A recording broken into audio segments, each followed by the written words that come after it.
I think we are live now. Awesome. Also, A this lot time I can easier, see. a lot easier than last time, I think. Oh yeah, 100%. I think I can also see the REC button next to my name. Last time there was no REC button, so Nice. I hope I'm being recorded this time. Yeah, But yeah. uh, cool. Well, welcome everyone to another edition of the Paradigm live stream. So this time we decided we'd take a slightly different topic to talk about. So far, most of our live streams have been uh, focused on new capabilities and uh, products that we have shipped as part of the Paradigm platform, as part of our Cursor for Data AI experience. But this time, we thought that we speak about the application of how all of these things comes together from day to day from a product standpoint. So so today we are not going to talk about anything from a product feature standpoint, but what we wanted to chat today um, is that how you can actually build data pipelines um, for various different use cases. And one of the use cases that we are going to talk about today is how we at Paradigm um, used Paradigm as well as various other tools and applications to build this end-to-end data pipeline for AI activation, because I think it will illustrate how we can stitch together various different applications, either within Bolt or within the Paradigm Code ID, but effectively what we expect is that the listener, you would go away thinking, okay, the data pipelines are no longer being used to just do data transformation.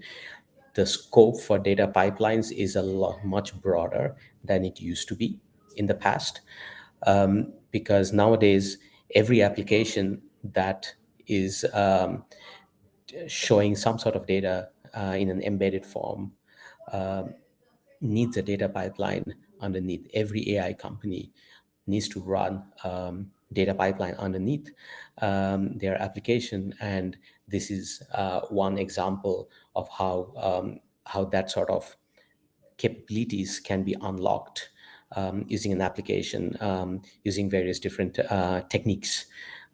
So, having said that, I think it's going to be a bit of a discussion. I think Fabio, you've got some great stuff prepared for this. So yeah, stage is yours. Let's kick this off. Awesome. Thanks, Gustav. Yes. So yeah, I'm super excited to be this time here talking about what we've been building internally, and there's definitely a little bit of how we use Paradigm for it, but it is a lot around conceptually on um, what kind of infrastructure we decide to implement, why we decided to ultimately choose certain infrastructure and certain tools. So hopefully this will resonate and will be helpful for the viewer here. So I think one of the key challenges, of course, as a startup that we are part of, is that we don't have unlimited resources. So actually, it's just me in the data team. I'm still writing SQL and still building things for us for our internal products. So jumping in on sort of like why did we have to come up with such infrastructure and such work that we've been doing is so Paradigm with Paradigm we wanted to bring more visibility in terms of how teams are using the product. And really, one important thing is that with Paradigm we build in Dynamite is helping user massively to deploy code faster at scale, using AI to generate codes and documentation. All these amazing things that AI supports in some of those workflows. But what we realize is that the user had a sort of like a blind spot, which is fundamentally we do so many different things throughout our days, and AI is just kind of like multiplying that. So I'm pretty sure if we ask ourselves, like, what did we use ChatGPT for last week? What did we use Claude for last week? I'm sure that a lot of people will think about, well, I did a lot of things, but what kind of value I got? So there was this fundamental problem. It's like it's kind of like hard to remember almost, because things are so fast. It's almost hard to remember what did we use certain features, and where did we see value, and how we actually gain value for some of those applications. So we had three fundamental problems. One is that yeah, user did not know how they were using AI, but didn't know how and where. Right, so that was one. More importantly, from a manager standpoint, like we ultimately have to sort of like justify why we pick one tool over another. So one of the things we wanted to solve is that how can we provide a report to a manager or buyer of Paradigm so they can at a glance see very quickly how their teams are performing, how they are benefiting from some of the features than our products provide, and ultimately justify the ROI and the investment on our product, right? So we wanted to make that simple. And some of the um, I guess customer research and talking with customer, we realize, and actually people need this. At the end of the day, you can get X amount of resources to deploy a tool, but at some point you'll have to justify why you're getting this, or if you need to buy more seats, like why do you need that? But also, we wanted to have internally from ourselves and for the user uh, a way to solve this problem of activation, not necessarily only from us, but also themselves. So a manager should have a place where they can go and see out of my team, some users are power users, some users are kind of like not really adopting certain technologies. So how can we get the power user to lead the pack and kind of like help them understand, help those users and the lagger be more productive, right? So fundamentally, these were the three main problems we wanted to solve. And more importantly, what we had to do was build a data pipeline that could scale with us. What I mean by this is that, okay, I'm a one-man data person in the team. I still write SQL. I enjoy writing SQL, but I also have other things to do. So one of the things was, okay, how can we build this system so that now in 3 months, 6 months, a year, it scales with our customers, and I don't have to go and retouch and modify things too much because that's going to take time. So yeah, so these are sort of like the kind of the three main topic and what we want to solve. So I'll jump now on the next slide. So we're going to spend a bit of time here, but fundamentally, this is our infrastructure. This is how we build this whole end-to-end data pipeline to solve this problem.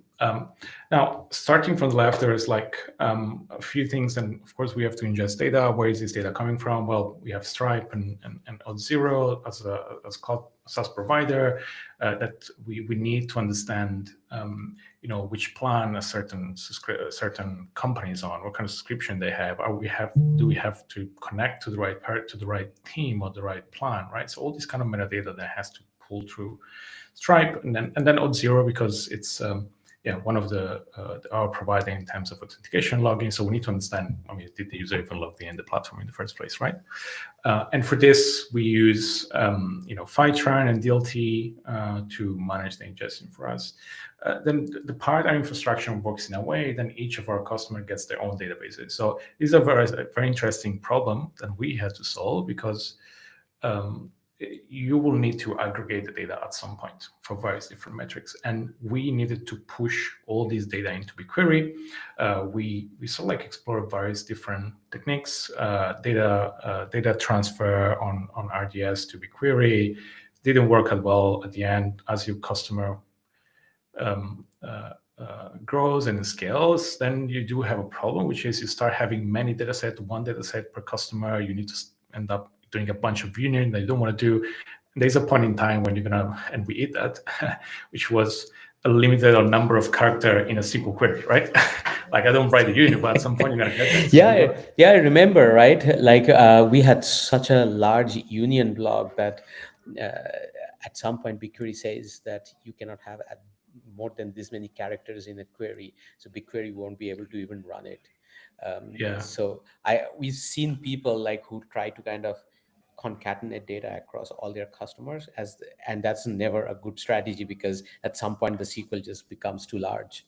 Even if yeah. you use a macro, it will still unfurl into a big SQL, right? Exactly. Yeah, that's famous our table where we're using data. Ultimately, the SQL itself was probably, or the DBT code rather, was maybe like 50, 100 lines, right? But then that had a various different macro that will make sure that will adapt the SQL on the fly. And the whole thing was I don't know, maybe 4 or 5 thousand lines, then we'll get, so like every time we get a new customer, that union will get a new entry, and over time it'll just grow out of any way that could be manageable, to a point that we actually got an alert in one of our production job and say, hey, you reached the number of character, figure out a better way, pretty much.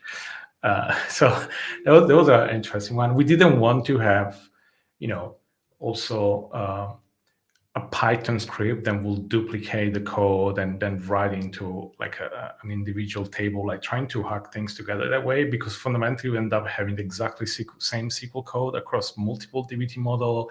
Again, problem that it wouldn't scale with us, right? So what we ultimately decided to go with is to actually use PeerDB, which is a great tool that allows us to solve these problems. So PeerDB allows us to do CDC and listen to each of our customer databases in RDS, and fundamentally insert in an almost near streaming fashion data into BigQuery.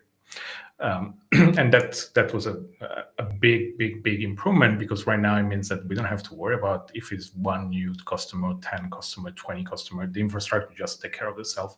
We're still gonna get one table at the end of the day for analytics purposes that track certain certain activities for users in our databases. And then of course segment is always there, I think, and it's all about tracking events and how users are actually interacting with our platform. We look at, I'm not going to talk too much about the top level part, because we have an example later on how this gets orchestrated together, but Paradigm help us with Bolt to orchestrate this end-to-end.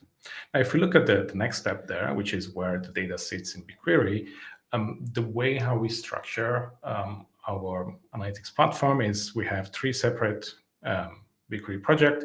An ingestion project where all the data lands from all these different services upstream. We then take that source data, we transform it, and that goes into its own DBT or BigQuery project. And already there, we use DBT, of course, to write that, and Paradigm to iterate. And then we use Vertex. So what we do is fundamentally using Vertex AI to not only do like a simple kind of like SQL transformation, but actually use some of those built-in AI capabilities and BigQuery provide, and Snowflake is doing similar things, and Databricks. So I think it's pretty great to see those data warehouse provided, and now it makes it so easy to adopt or build AI pipelines and normalizations and summarizations and classification. All these things are just so easy to build right now. And we leverage that. And then we have a presentation layer. So this is where fundamentally we expose subset of our data after being transformed for various different sort of like goal. One of it is to expose this inside our application. So here, a couple of things around how did we go about this? Like, what was the slight decision behind it? So we looked at, so we had maybe take a step back. So we wanted to solve one very specific thing from a semantic layer perspective, which was we wanted to make it so that the maintenance of a new metric and how we could expose that in our application will be as low as possible. That means that we didn't want to write different case statement, filtering data on the front end. We didn't want to do that. I think it would have been just, again, a problem of scale. And also we wanted to build this in a way so that it will be extremely secure. So there will be no way then somebody is in one customer in one place could access in any other way, like somebody else's data somewhere else, right? So of course, it's kind of like a given, but it's super important for us. So we look at various different kind of like provider, and fundamentally we decided to go into Cube, and there are a few reasons why we ultimately decided to use Cube for it. So the first one, and I think it's pretty important, is that it's fully open source, which means that we can host Cube ourselves. We can use Cube Cloud for it if we don't want to manage resources, but fundamentally give us that flexibility that if and any time we wanted to not be logged in, we could, right? So that was one. The second thing, which was also important, we wanted to have a lot of flexibility on the sort of like API layer or API access around it. So how do we actually go and query this data through the semantic layer? And I think what Cube is pretty great at it is that it actually provides everything you want. So you want to query your cubes through a graphical endpoint, you can. You want to use REST API, you can. You want to use the SQL API, you can. So it's super flexible because it means that we can actually choose then to push the same metrics in various different sort of like application, right? And that's exactly what we do. So we use the graphical endpoints to feed the semantics models and metrics inside our application. We'll see an example of how do we use exactly this. But also because Cube has a very extensive integration layer, we actually use also this in Hex. So again, it creates this single source of truth where the same metric can be queried from inside our application or from our own internal analysis and reporting it through X, which is the tool we use. So a couple of things and that's sort of like Cube allows us to do was they have this concept of query write, which means that we can pass a JWT token on the fly, and the query gets modified on the fly based on the user entry and who is actually logged in the application. So it gets super secure. The actually query gets written from a front-end perspective of like our front-end developer. They actually have to just sort of like chain the queries and feed those into the right chart, but they don't have to worry about filtering because that's actually happening at the lowest level as possible, right? So again, scalability and ease of use. I don't think our our front-end engineers should even care about it. They'll just like, this is the endpoint, you have to display this data here, and they should just take care of that, right? Yeah, like the whole API and like everything we apply like almost like row level security, and then all of it is managed through the back end. So ultimately, what front end gets is the data for that organization, for that user, right? So the front end doesn't even That's right. know, and it has no way of even knowing. As a result, it's just filtered out at pretty early in the process. That's right, yeah. And I think the other thing which is also like pretty powerful is that Cube comes out of the box with this concept of environments, right? Which means that again, when we will have to go through a release cycle all the time. So I make changes to a queue, then in our dev environment or application, we should be able to feed that, so we can kind of keep all these things in sync without so like this DevOps overhead, like who has time and who actually likes to do these things anyway. It's not quite like anyone's time to spend on trying to hook all these things together. So Cube gave us a lot of these out of the box.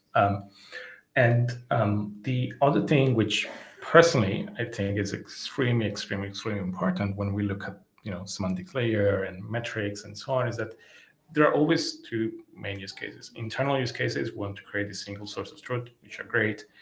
But then there is also the point that we will be not as Paradigm the main consumer, but our customer will be consuming the data through our application. And it kind of like poses a very interesting challenge, right? Which is, how do we know if a query is fast or slow? Are we caching the right thing? Like how do we get that, right? And this was definitely one of the, I guess, the key decision point for us on which framework to pick and which tool to pick from a semantic layer standpoint. But we needed visibility. We needed to know exactly when something is slow, why it is slow, being able to access and sort of like replay that query within a different environment, understand, is it because we are not caching, we're not pre-aggregating, is it a BigQuery problem, or is it somewhere within the Cube instance itself, right? And I think Cube, it's excel massively at that. I regularly go and check what is slow and what is fast, and then collect it out on the back of it. I like we've had examples, right? We would launch a query, then you would see that the latency is a bit too high, and then I think I remember like you then explore the query, and then you find like, okay, in BigQuery, in the SQL query itself, there are some um, uh, optimizations and indexations and different strategy you can use, or look at the query plan.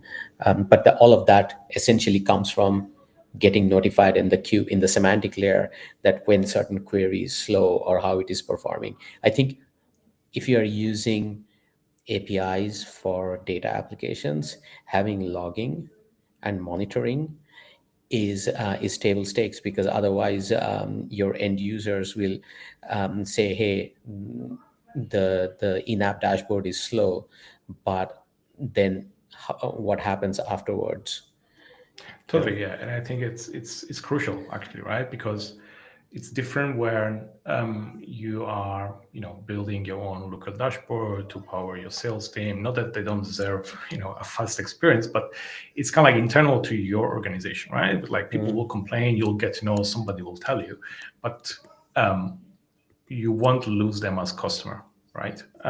Whether for when we're looking into exposing or embedding, doing like embedding analytics experiences within that, people will pay for it. They're paying for this for this feature. You need to find a way to be on top of it as much as possible, of understanding performance without, hopefully without going to get a Slack message and say why this dashboard is slow, right? Because when you get it from a product perspective, you're already on the back foot at that point. So we wanted to make sure that we'll have enough visibility, alerting, and control. But also we wanted to have a lot of flexibility on the deployment side, meaning that, if we needed to, increase resources, it wouldn't take us, going to AWS and, managing your own infrastructure for this. So Cube Cloud was great, and I think it was a great choice for us as we move into this layer. That, as I said, the add-on is that, okay, it does connect to Hex in a similar way using the same Cube endpoints, which means that I can, if a customer, is asking a question about, in this case, we're looking at AI pipeline, but we use Cube also to power all the metrics within the embedded analytics experience we have.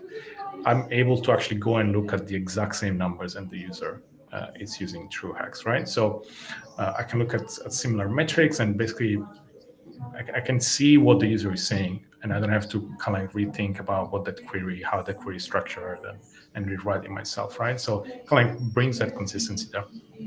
Um, yeah, super powerful, like software to handle these experiences for embedded analytics and of course your own reporting layer.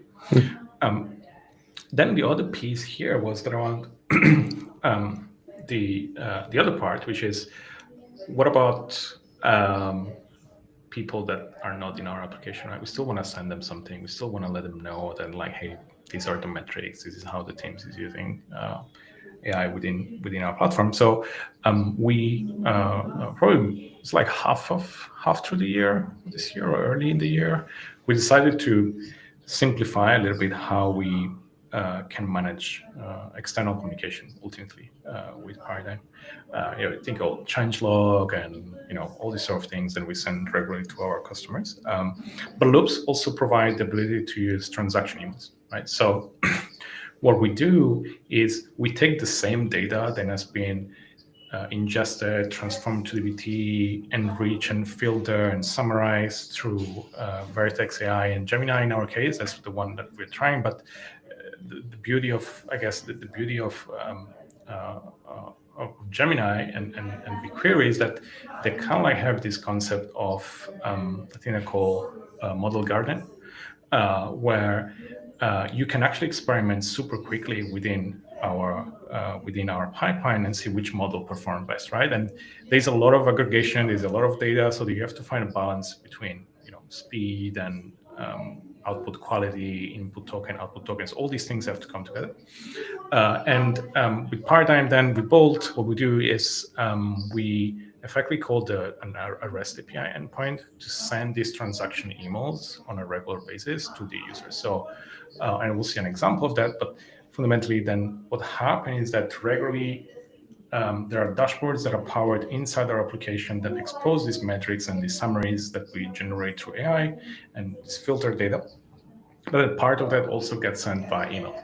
So on a monthly basis, on a weekly basis, user will receive some sort of reports of how they've been using this feature? What are the things and the benefit out of it? What are the things that can actually use to be even be more productive, right? How do they compare with Yeah. other teams, right? So we do all these things in there, and this is fundamentally like like end-to-end lineage, if you like, of how the data goes from one place to another one, and how we power those experiences there.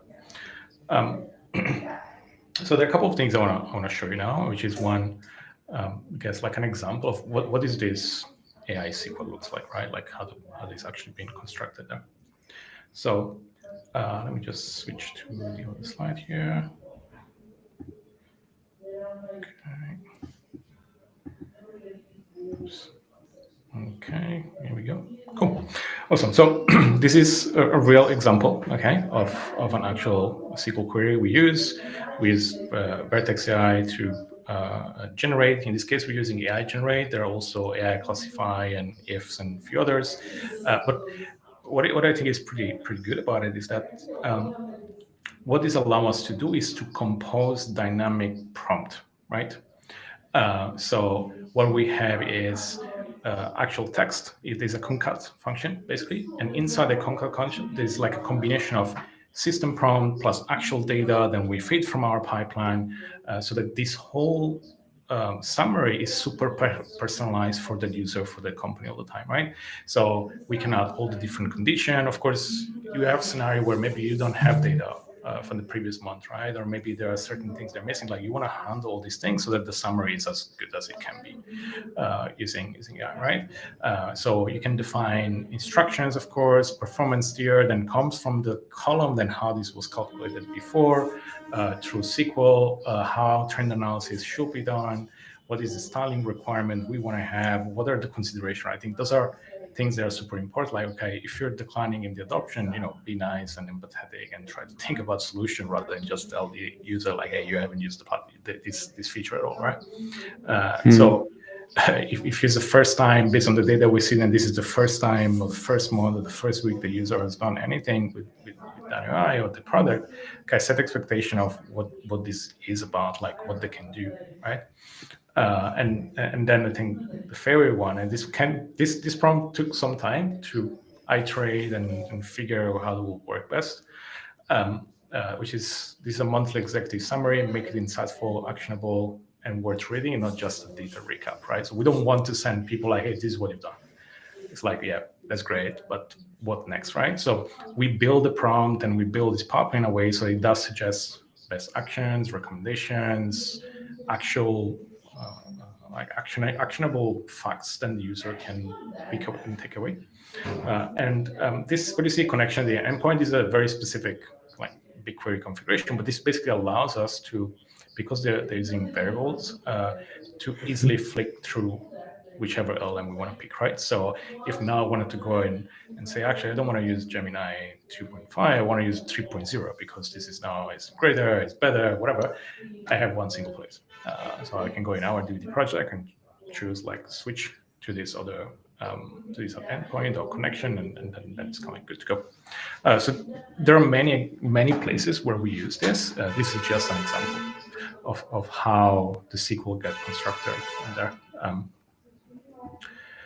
So, so given all this, I guess, so how does actually this looks like, right? So how does it look like inside application? So there are a few things that we do.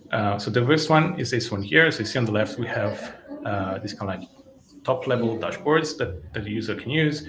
We show them various different metrics about activities and how they use the application in a certain area. What you see on the right are actually real example of what this AI summarization looks like, right? So we can say, okay, your organization is amongst the leading using that AI. This is your usage rate, growth trajectory. So what kind of activities you're having, how users are actually generating or using AI for it. So this is, for example, here we have SQL development and DBT documentation and testing, right?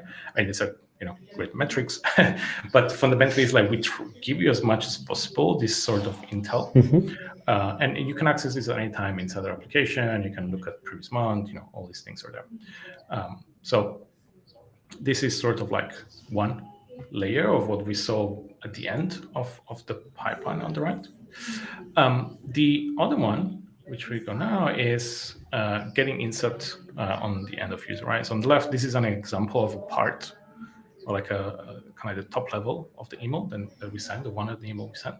Again, this is reusing the same semantic queries, semantic models. We push this thing through email on a regular basis so that, again, users have top level metric and insight about how their team are performing, how they've been performing. They can actually take actions on the back of that as well. They can go back into our application with more suggestion. But this fundamentally allows us to iterate and customize all these different email based on different accounts, based on which plan they're on. So it gives a lot of flexibility, and looks it's pretty powerful. That it's a simple, it's like a very simple way to write write email in the same way as you will write a Notion doc, which I think is great.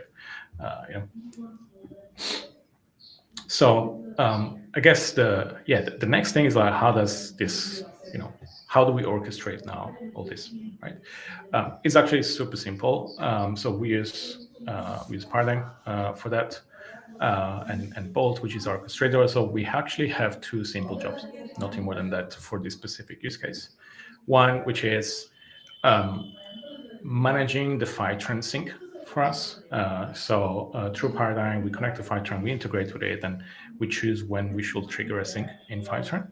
And then we have our DBT snapshot and our DBT run. And this sort of like takes care of transforming, all the data that we have so that it can be consumed inside the application, but also that it can be consumed to send through this additional data through email, right? And that's the second part, which is around the activation piece and how we send this out. So the first thing we do is we do have another job within Bolt, which is it's like test and validate and checks that all the data it's set in a way that we want it to be for this data to be sent out by email.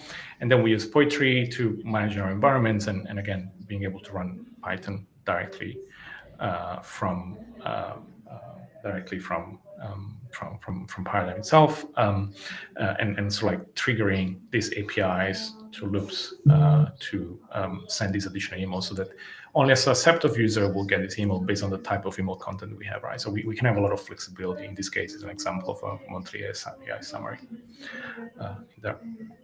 So we are running two separate pipelines. One is ingesting Fivetran data, running DBT transformation, and then executing the AI functions. Then we have Sorry. another pipeline, but that basically is that's running all the data transformation, and now we have all the data in March. And now we have a second pipeline, which is running tests, running validations, and then using Python is executing the transaction email API, and that is sending all the activation emails to the end users at a certain cadence. That's right. That's right. Yeah. Okay. And it keeps things very simple, right? In the sense Yeah. that on the back of these, we get different alerts internally to us via Slack. So if there's something, that goes wrong on the Fivetran side, for example, we'll get alerted. If it goes on the DBT layer, we'll get alerted. And also, of course, the key thing is that the summary, it cannot go out unless all the tests for that specific summary have passed successfully, right? So kind of like trying to, of course, not getting a state, and we send an email out and it's blank, or there's some weird Right. numbers in there. So yeah, that's sort of like it's that's how we build it internally. Now, why part and Bolt? Well, again, small team, we don't want to handle infrastructure. It has native integration with Fivetran, Airby, DLT Hub. We'll see on the right. Paradigm allows us to trigger many different tools on the back of it. Again, observability, logs, monitoring, alerts, those are all part of it.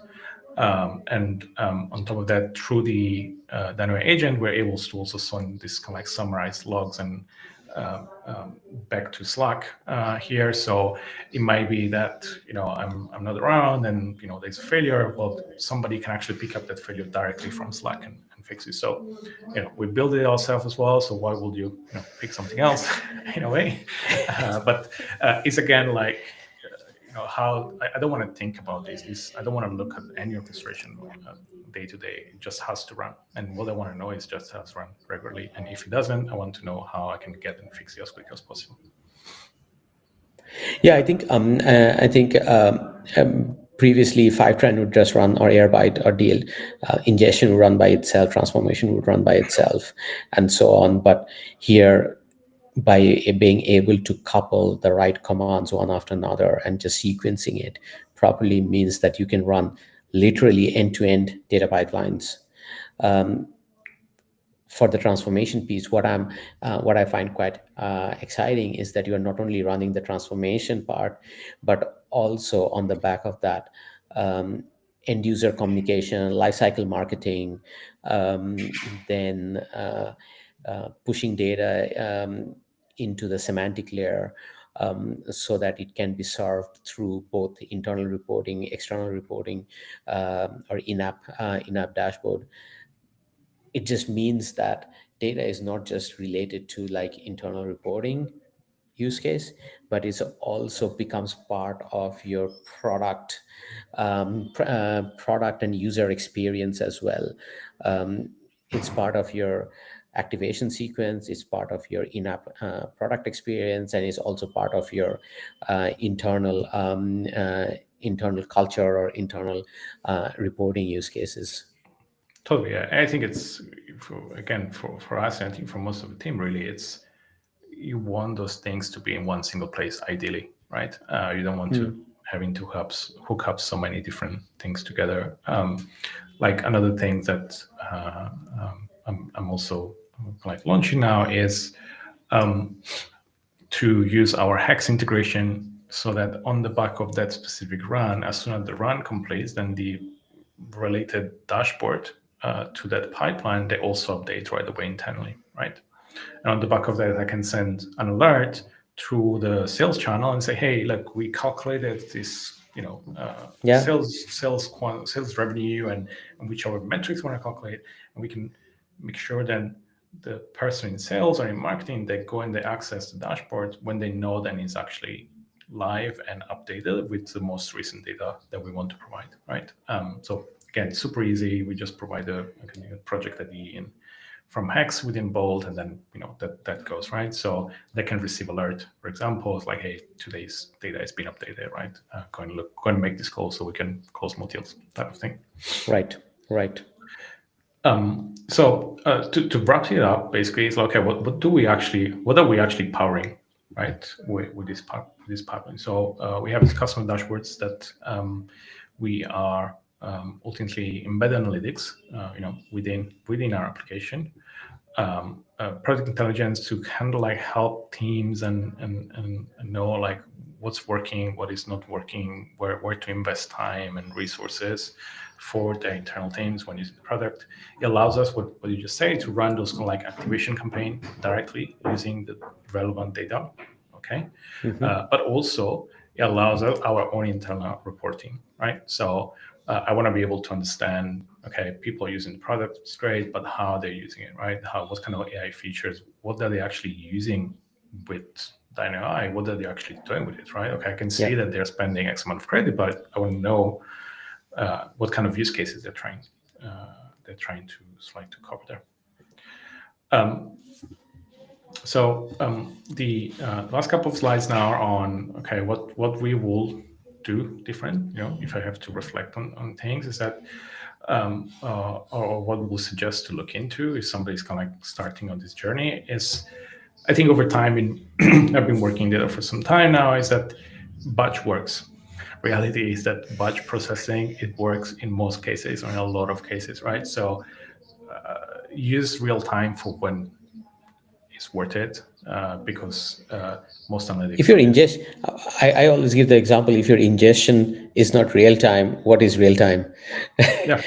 If you're not ingesting data in real time, even if you're ingesting data in real time over a Kafka stream or something like that, if your end user is not going to log into the product and keep refreshing at the same time, then what's the point of it? You know. It is just it just adds a lot of complexity, and in a lot of cases, at least, it's just not necessary. Hmm. So just don't use it if you can. Yeah. So there's one. I guess particularly with AI, we're seeing a lot of APIs and things like that. And there is a lot of infrastructure behind it. In our case, it's BigQuery, but Snowflake and Databricks use similar things. So I can see that a lot of these, data was provided. They're really making it easier, a lot easier to build AI pipeline or driven pipeline and AI application within those tools. In most cases, that's probably a lot. It helps you already a lot with it. So try not to, build your own ML infrastructure unless you really need to. Um, and then, yeah, semantic layer is non-negotiable when you want to expose data externally, because you really want to have something consistent that can be reused, just in our case, Cube. And really, observability is key, particularly if you want to expose data to external user in there. And try to use AI as much as possible. Of course, like in all these things, I did still wrote some SQL and things like that, but using that AI, I was actually able, Cube was a very important thing because they have their own semantics, they have their own syntax. Um, and it's not necessarily the things you want to learn from the point to write metrics and dimensions there. So using the NOI or our products, we're able to just give it as context a bunch of SQLs. This is the dimensions and metrics I want to build. Just output from me the file, which is going to be the cube file or the set of views that I want in there. So I don't have to connect up that manually. So to wrap up, I think a few things that for people that want to build similar pipeline is start really by the problem. I think this has been stressed out in many scenarios by many people, but what are you trying to get with this data? For us, was we want to get data so that we can power Intel for our end user. That was the main thing we wanted to solve. And then we walked backward from that, around how can we do this as fast as possible, and use cloud tools if you can. If you have budget, I guess, it's also a part of it. Try and not to build everything in house, right? There's a lot of time you can save sometimes. Everything should. Semantically, it's very important. As I said, batch processing, it's cheaper and it just works. Try and use open source framework if possible, and always keep in mind what observability from that point onwards, and how you can keep an eye basically on how your end user are experiencing your data product. End user, it could be a combination of sales team or marketing team or embedded analytics within the product. Doesn't matter. You still, as a data team, you still have to serve them, and you want to sort of keep an eye on this experience as well. So, yeah, that's it's been a fun journey, I have to say. I was able to touch on many different things to build this data pipeline. So it's definitely been a lot of fun. Yeah, I think for me, what's exciting here is that pipelines are becoming more versatile and diverse.